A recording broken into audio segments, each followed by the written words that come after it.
बुद्ध भगवान एक गांव में उपदेश दे रहे थे।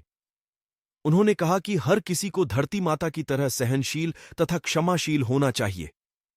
क्रोध ऐसी आग है जिसमें क्रोध करने वाला दूसरों को जलाएगा तथा खुद भी जल जाएगा।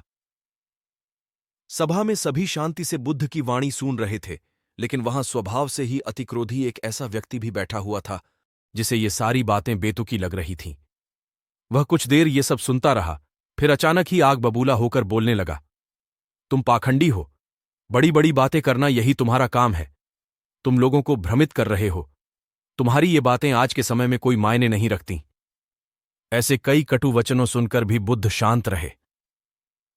अपनी बातों से ना तो वह दुखी हुए, ना ही कोई प्रतिक्रिया की। यह देखकर वह व्यक्ति और भी क्रोधित हो गया और उसने बुद्ध के मुंह पर थूक कर वहां से चला गया।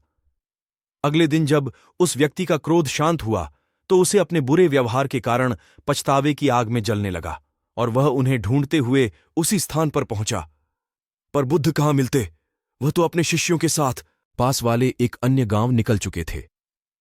व्यक्ति ने बुद्ध के बारे में लोगों से पूछा और ढूंढते ढूंढते जहां बुद्ध प्रवचन दे रहे थे वहां पहुंच गया। उन्हें देखते ही वह उनके चरणों में गिर पड़ा और बोला, मुझे क्षमा कीजिए प्रभु। बुद्ध ने पूछा, कौन हो भाई? तुम्हें क्या हुआ है? क्यों क्षमा मांग रहे हो? उसने कहा, क्या आप भूल गए? मैं वही हूं जिसने कल आपके साथ बहुत बुरा व्यवहार किया था। मैं शर्मिंदा हूं। मैं मेरे दुष्ट आचरण की क्षमायाचना करने आया हूं। भगवान बुद्ध ने प्रेमपूर्वक कहा, बीता हुआ कल तो मैं वहीं छोड़कर आ गया और तुम अभी भी वहीं अटके हुए हो। तुम्हें अपनी गलती का आभास हो गया। तुमने पश्चाताप कर लिया। तुम निर्मल हो चुके हो। अब तुम आज में प्रवेश करो। बुरी बातें तथा बुरी घटनाएं याद करते रहने से वर्तमान और भविष्य दोनों बिगड़ते जाते हैं। बीते हुए कल के कारण आज को मत बिगाड़ो। उस व्यक्ति का सारा बोझ उतर गया। उसने भगवान बुद्ध के चरणों में पड़कर क्रोध त्याग का तथा क्षमाशीलता का संकल्प लिया। बुद्ध ने उसके मस्तिष्क पर आशीष का हाथ रखा।